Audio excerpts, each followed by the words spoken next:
Now, where are you from? I'm originally from Acres Home, Houston. It's north side. And I moved to Conroe area. I really want to say Conroe, but then again I say Houston because I lived in both areas. But if I really had to say something, if I really had to, I can tell them more majority about Conroe. I can tell them more about that area, or both actually. Because even if I didn't live that much in that area, then I could just tell you about the environment, yeah. Or just, yeah. But I'm originally from Houston. I'm from Texas. I've been living in Texas my whole life. So born in Texas, and then that area you said Conroe? Conroe, C-O-N-O-R-E. Conroe. So is that like a suburb of Texas? Or is this its own city to the side of Houston? It's about. No, I said suburb of Texas. I meant suburb of Houston. Yeah, it's like 30 minutes down 45 of Houston. Oh. So it's like 35 minutes away. So it's its own city. It's a straight shot. Straight shot. I see. So how old were you when you had to move from Houston to that area? About 6, 7. Pretty young. 7, Do you know the reason why the move? I mean, it was like, I don't want to say it, a bad environment, and then I guess my people wanted to get out and just do different things and try their best to strive high and put me and my brother in a better place. And my sister. Well, my sister wasn't born at the time, but yeah. To better ourselves because it was bad. It was bad in the area. Just like any other bad, you got bad places everywhere. It's everywhere. I don't want to say bad places. I mean, just crime gonna go everywhere. Stuff, all types of stuff gonna happen everywhere. It's grimy on the north side of Houston. Grimy. In what ways? Grimy, sneaky, and it's more younger people. It's not older. It's younger dudes. It's younger. It's people my age, around 23. 19, I want to say 19 and under now, around 17. That's doing all the shooting, killing, robbing, stealing, all that. So the move was for a better environment. Now, you kind of painted the picture of Houston. What about the picture of Conroe? Can you paint? What was that like for you growing up? Conroe. It's chill, it's relaxing, and it's like. You got people think of it as a country, but it's more of a city. It's not that small, it's not that big, but it's pretty big. Conroe pretty big. And you got like I said, everybody has you got your project area, and you got your nice area, your suburbs, and you got your regular side, or whatever, if you want to call it regular. I mean, it's not so bad. It's cool, it's calm, collected, in areas like that. Was it a rough upbringing for you? Would you characterize your upbringing as rough overall? At times, I believe, I don't want to say, I believe anybody growing up had rough times, whether the people grew up into money. I didn't grow into money. I was blessed enough to have both of my parents in my life or whatever, so, I mean, it was hard. It was hard for them at times. I was little. I could see things. It was things that happened that I knew about and never talked about. And yeah, I can say that. But I can still see my parents. They always tried their best to make us happy and not let us see the bad things that are really going on, the dirt, the things that are really going on. They tried their best. What was your roughest moment growing up? Roughest moment growing up. From the rough moments you did experience? I mean, that's a good question. But it's so much. Let me see who I can start with. The roughest. You said the roughest? The roughest out of all the experiences. What stuck out there the most to you? I mean, I've never been the type to be. I mean, everybody has a couple friends or close ones that died and got killed or got shot like that in that particular category. But you know what I'm saying, like if I could say that, it would be that, like teammates, things that happened to some of my teammates passing away like that at a young age that had stuff going for themselves like that. Rest in peace, Melvin Swift, Giovanni, and stuff like that. I had it's stuff. I want to say it's more of death things more of death than family and friends growing up. I mean, I think everybody struggles at one point. I mean, my family, we struggled at times. We struggled at times. It's been many a times. Like, I believe everyone has had their struggle. Food, what they could eat, you couldn't go eat what you wanted to eat. Eating off low-income snacks, like having to limit yourself on what you can eat, having to, stuff like that. What death hit you the hardest out of all the people that died? One of my teammates, his name is Giovanni Ponce, and we were close from my 8th grade year to like, I want to say junior year in high school, and I moved towards the Woodlands area, more up towards Houston. And I still stayed in Conroe. I just moved schools or whatever. And it was messed up how it happened. It was just messed up. I don't really want to get in detail, but I can tell you like what happened. But I ain't, sure. Basically, I'm gonna say what reports with stuff was saying. I ain't gonna speak on like how the street, that's just stuff said like that. But basically, he was at a park, MLK, and it's this area called Dugan, Tall Timbers, all that in that area. He was sitting in his car. At first, at the time, he was always a good person. He was always genuine, helpful, big heart, loving person. And people took his kindness, I guess, for a weakness or whatever. And he was selling weed at the time, and it was just like little stuff like that. And the people who did it, they walked up to him or whatever, to his car, and they tried to say it was over a phone and all that stuff. And he got shot. It was a struggle over the phone. They said struggling over the phone. They shot him and his dog. That's what they said. They said he had a dog, but in the report, they didn't say nothing about that. But it was just bad how they did it, and it was like face shots. It was an execution. It was wrong. How old was he? At the time, he was 18. Were you guys still in school? No, not at that time. No. Okay. And when you said teammate, what sport? Football and basketball. Oh, okay. Would you consider him your best friend at that point? I have other friends, but he was a person I could call.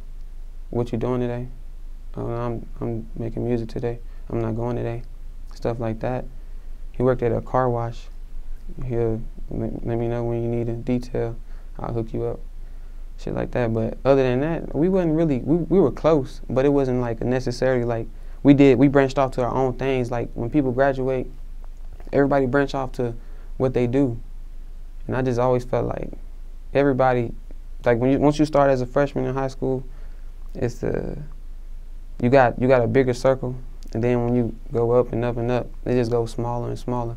Not necessarily because y'all dislike each other anymore. It's just like y'all start doing your own thing. Like I branched off with music, and it was basketball, and I stopped doing that, and I just strictly music now, strictly music.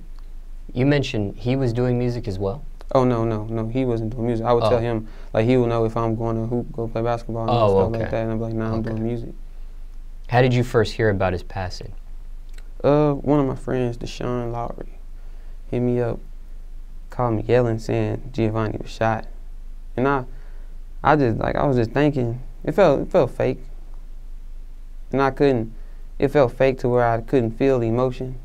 Not just necessarily like, oh, I didn't care like that. It was just like, nah, chill, like that.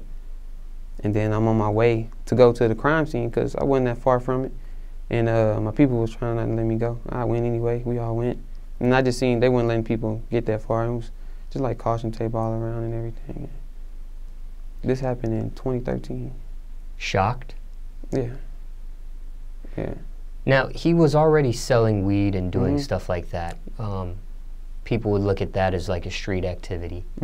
Somebody that does street activity, they face consequences. They face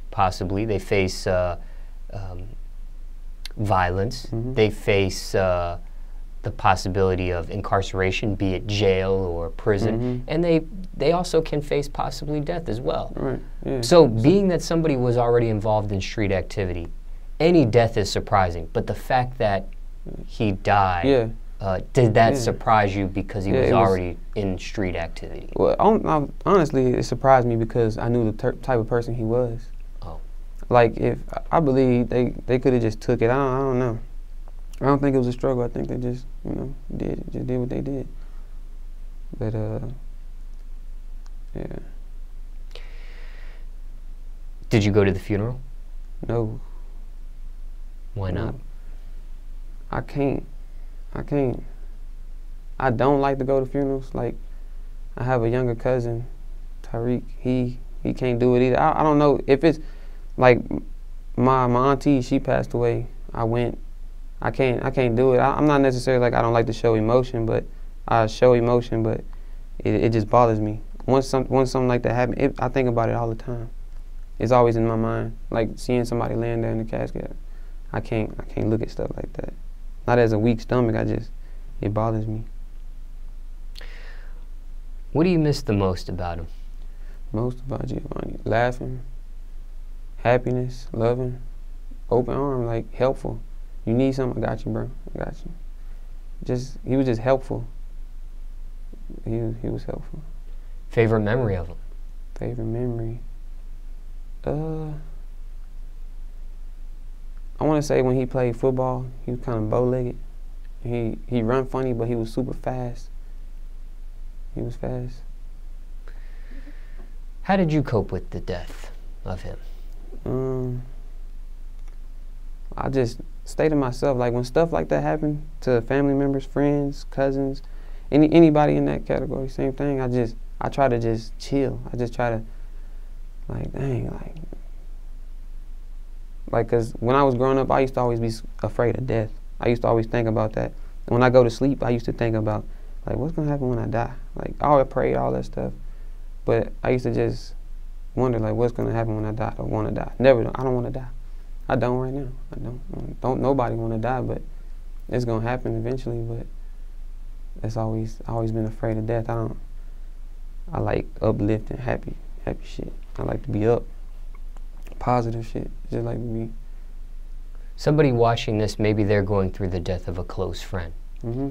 Everybody can grieve differently. Everybody's circumstances and coping mechanisms are different, but any general advice on how to cope with the death of a close friend? Somebody out there watching this interview. If you got the strength, go ahead and support them and their family. I mean, I gave my condolences and all that, but for that person, I would just be there for their family and strive high and just look at it in a different way. Do something in your life productive for that person. That should motivate you. Do something productive before your time is here. Do something that you want to do. Chase your dream. Now, has this changed the direction of your music at all? The death of your friend? Honestly, no. I always loved music. And around the time of Vine, when Vine came out, I had an Android at the time, and you couldn't download it at the time. And I started, I had got an iPhone. Ended up getting an iPhone, and I started making videos. And I made a video with one of my nephews. He was like 5 at that time. And it went viral, and it was on World Star. And I got Vine famous. It just, out of nowhere, my clout started going up in Texas, and people started recognizing me. Everywhere I go, different places. It depends, like high school football games, basketball games, stuff like that. And that's when I started taking it serious. And then when Vine got, what was it, terminated or whatever, I lost all that. But I stopped using Vine even before they did that. Like I want to say months before that, but it wasn't. Instagram came out with so much different things you can do, and I just started taking it serious when that World Star stuff happened. And then, other than that, yeah. Ever made a song about him or included him in any of your music? No, because I tried to do a song about my aunt, and I can't do it because, like, I feel like it's too, I just get emotional, and I feel like I can't sing. I can't. Voice get all shaky. Like, just talking about death. Like, right now, I just can't. I can't do it. It'll be, I don't want to necessarily say it'll be years from down the road, because I'm always still have love for those people. They're always going to be in my mind. I'm always thinking about them and always remember and know them. But I don't think I could do it. Other than that, music-wise, yeah. Now, what type of student were you in school? School. I don't want to necessarily say I was quiet. I used to get phone calls, disrupting the class. Some teachers said I was a class clown, but more so I was trying to be helpful. You know, you got some people in the class that disrespect the teacher and stuff. I'll be the one to just tell them, you need to chill out, and then they'll want to fight me. And then I have a couple fights like that, just because of that.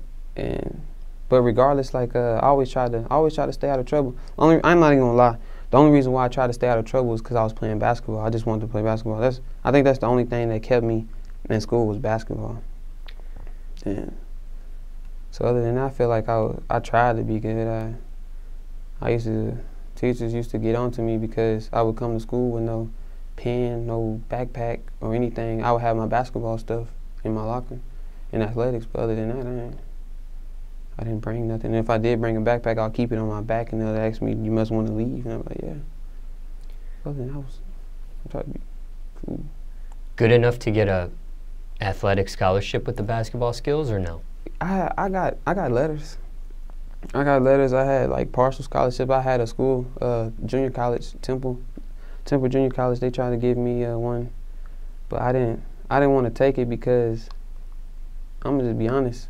And I think if you ain't honest with yourself, then you can never do nothing. I'm just lazy. Honestly, I didn't want to do the schoolwork. I'll play basketball. Oh, I would play basketball. I'm done with it now. I don't want to. But yeah, I didn't want to go. I was lazy. I was honestly there to see my sister, and I was playing in the open gym, and the coach brought me and two of my friends in the office, and he told us he's giving out scholarships, and he was interested. And he liked how we play or whatever, and how we carry ourselves on the court. And I told him, no, I wasn't interested. I just didn't want to do it. I just don't feel like school is for me. School is not for everybody. So you actually had an opportunity for a college scholarship, right, and turned it down. Yeah. Yeah, I didn't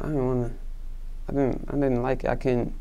I don't want to say I'm not disciplined enough. But then again, I'm just lazy. I don't, it's not lazy moving on the court. It's just the fact of school. I didn't want to do that. Like when I do music, I don't feel like I get tired. It's like fun. It's like, okay, when the next song start, when are we like this? I like it. It's an adrenaline rush.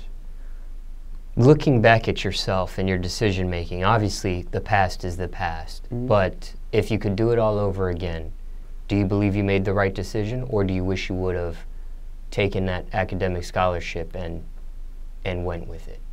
Honestly, I don't feel like I should have taken it. I don't think I should have taken it. Because if I would have did, I already know I would be there in the dorm with studio equipment, recording in the closet.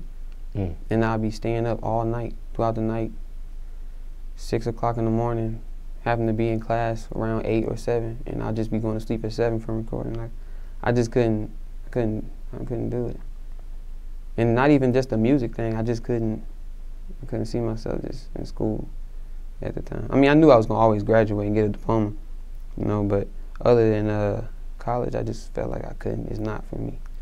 So if they said, hey, and this is make-believe now, what I'm about to say, but if they said, hey, you don't need to do any more education, we just want you to play basketball in this college for the next 4 years, you would have done it. I ain't gonna lie, I would have did it. But with the school and education component, that was your turnoff. Yeah, I can't. I didn't like it.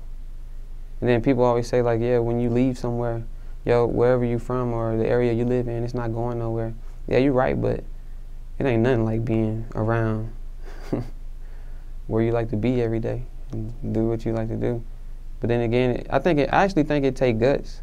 I think it take guts to leave and go to school. Even if it's 10 minutes down the road, it still take guts to up your education. It take guts.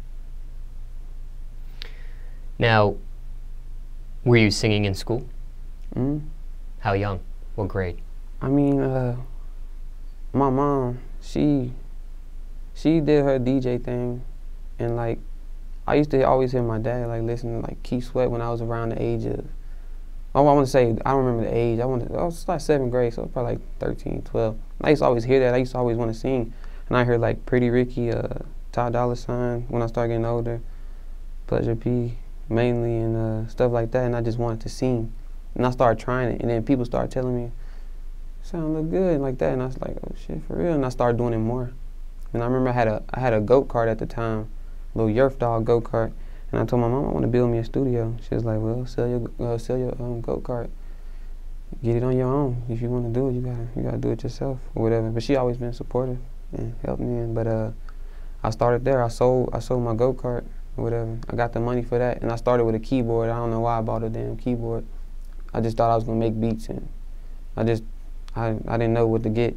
And at that time, I had just a keyboard in my room for the longest. And I started looking up stuff on my phone, like, what can I get? And I started escalating to a laptop, Pro Tools, all that type of studio stuff like that. And then I started upgrading, and I started getting better and better, mixing and mastering, and doing my own stuff due to not having money to go to the studios. And charging the arm and the leg to record, I couldn't. Did you do chorus or any of those singing type of classes in school? Well, when I was a sophomore or junior, I believe. No, I was a sophomore. They put me in choir. It was some shit called like symphonic chorale. It's like varsity choir, and like I had to participate in everything in order to play basketball because I'd be ineligible to not hoop or whatever. So I had no choice but to go to the places, and I would just stand there and sit there. I stayed there for like I want to say maybe like 4 or 5 months, and I couldn't get a schedule change. I was gonna be in there the whole year. My mama don't know this, but I skipped that class about 6 or 7 times. She thought I never would have told her that, but yeah, I skipped classes, choir, because I didn't like it. I never did like. I like to sing, but what they sing, I didn't like to do that. Did you graduate high school? I graduated in 2013.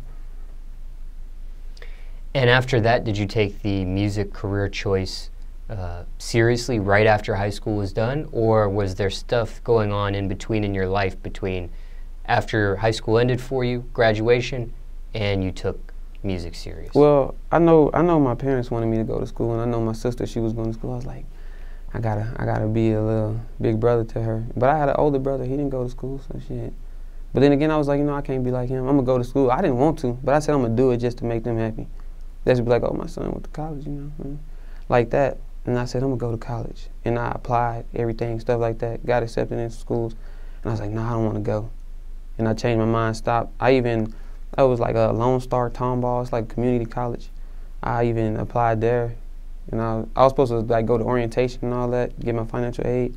I never showed up the next 2 days. I didn't show up no more. I just didn't show up. I did it like 3 times to 3 different schools. And it was just something that was holding me back. And I feel like music, I just can't do it. I'll never go back to school. I just feel like I couldn't do it. What was your parents' reaction to that? They always tell me to, they always want me to do what I love to do. And they know I always carry myself in a good way, you know what I'm saying? I always strive high, like I always say, positive vibe. But of course they wanted me to go to school, but if I'm not gonna be going to school, they want me to get a job. You're gonna be making some money, some income, get on your own, because you're not gonna just live here. Yeah. They knew about you turning down the athletic scholarship? Yeah. They wanted me to go to school. I was beating around the bush about it a lot, saying, oh yeah, I'm gonna start school. I should be starting like next month or next week, couple weeks or whatever. I never did go. Me and my friend, Deshaun, we ended up staying there. We stayed on the campus for like a good, I want to say a month straight. We wasn't even enrolled in the school. We just stayed there with my sister. We just stayed there. We were just messing around. Somebody watching this, let's say they have a passion for music. Doesn't necessarily have to be a singer like yourself. It could be a producer, an engineer, a rapper, a DJ, whatever the case may be. Right. High school just ended for that person, right? They have a passion for this music. Do you tell a person, go straight into the music choice, the music career, the music industry, the music business, that sort of thing? I feel like... Or, wait, let me finish. Or do you tell a person, if they can continue their education, do that and music at the same time? What's the advice there? Circumstances could be different for everybody, but generally speaking, what's the advice? Okay. I'm gonna speak for the smart side of myself. If you feel like you don't have confidence in your music or you're striving to you doing music, then you shouldn't be even trying to do it at all. But if you feel like you're gonna go somewhere with it one day, I think you should do it. And if you're gonna be going to school and doing music at the same time, you should just put barriers between yourself and know when you have time for music. And music takes time. I mean, it's 2017 now. You can be in school and make one hit song and everybody just fuck with it, and that's it. It takes off on social network. Then yeah, it's possible. It's possible for both ways. But I feel like if you got a dream, chase it, because most people laugh at your dream because they don't believe in their own dream, so they're gonna laugh at you. So I chase mine. A lot of people laugh at the things I did. I done had so many people see me that I play basketball with. Oh, Keylow, you still doing that singing shit? Like, okay, yeah, yeah. It's just like you still in college playing basketball. You still trying to go to the NBA. Like, I just try to do my own thing and stay ducked off with my music. Content with your decision? I just feel like you strive high. If you want to do it, do it. But your personal decision, happy with it? Mm-hmm. I am. Going straight for the music industry, music career choice instead of furthering the education. Mm-hmm. Yes. And then I done had so many times, I might as well say lied. I done lied and told different people, family and friends, yeah, I'm going back to school. I'm gonna start online classes back, further my education. Nah. I couldn't. I mean, it was point of times I did. I was like, why not? And I was like, nah, it's just not for me. I feel like working a regular job it's not for me. I just feel like music, it just not necessarily like not everybody is made for music. It can be me. I could be not made for music, but I'm still gonna go at it the best way I can, hard as I can, and to do the best I can. A lot of people, like I said, they laugh at your dream until they see a lot of things happening and they try to come around. Like, for instance, like I was telling you about the Vine stuff, when I started getting followers out of there, it was overnight. It was literally overnight. I had just made the Vine, and my nephew, Jalen, we made a video.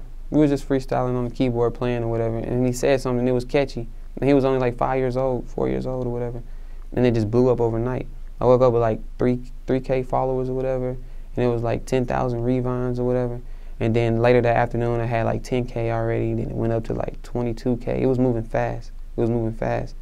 And then at that time, I told myself I'm gonna take basketball in a little bit. I'm gonna chill out with social network and all that. And at the time, I had a girlfriend, and she used to like bitch about Vine and stuff, because I sing, and girls, not dudes gonna be attracted to stuff like that, and people not gonna. So she was mad about that. So I was like, I'm gonna stop, using social network like that. And she was crazy, certain emojis I used and stuff like that, shit like that. I stopped.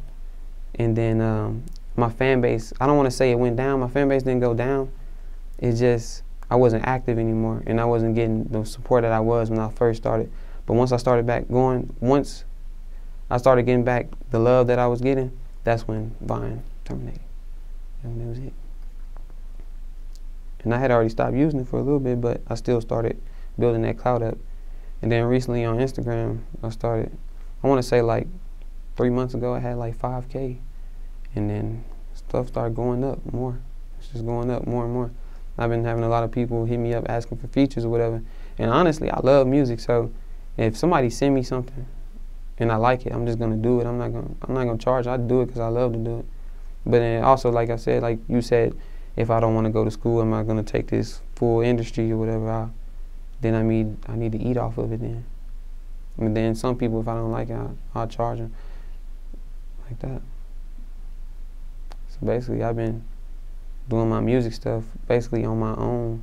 Like, as far as learning how to mix and master, I started that on my own. Yeah.